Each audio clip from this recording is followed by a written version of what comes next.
வணக்கம். இந்த பதிவில் பெண்களுக்கு தேவையான சில ஆன்மீக குறிப்புகளை தெரிந்து கொள்வோம். பெண்கள் தெற்கே பார்த்து நின்று கொண்டு கோலம் போடக்கூடாது. திருமணமான பெண்கள் ஒரே ஒரு விரலில் மட்டும் மெட்டி அணிய வேண்டும். ஒரே காலில் 2, 3 அணியக்கூடாது. இதனால் உடல்நல பிரச்சனைகளும் கணவனின் வருமானத்திலும் பிரச்சனை ஏற்படும். கர்ப்பமான பெண்கள் உக்கிர தேவதைகள் இருக்கும் கோவிலுக்கு போகக்கூடாது.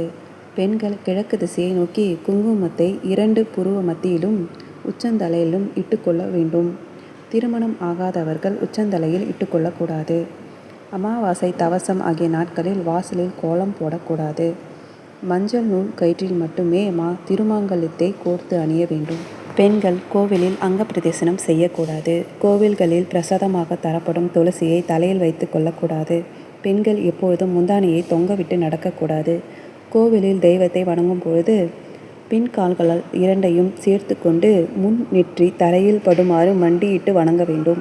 தலைக்கு குளிக்கும் போது சுமங்கலி பெண்கள் சிறிது மஞ்சளை உரைத்து முகத்தில் பூசிக்கொண்டு பிறகு குளிக்க வேண்டும். வெள்ளிக்கிழமைகளில், விசேஷ நாட்களில், பண்டிகை நாட்களில் பாகற்காயை சமைக்கக்கூடாது. அவ்வாறு செய்தால் பாவம் வந்து சேரும் என்று சொல்வார்கள். இது போன்ற தகவலை பெற எங்கள் சேனலுக்கு லைக் பண்ணுங்கள், ஷேர் பண்ணுங்கள், கமெண்ட் பண்ணுங்கள். மறக்காமல் சப்ஸ்கிரைப் பண்ணுங்கள். தேங்க்யூ ஃபார் வாட்சிங்.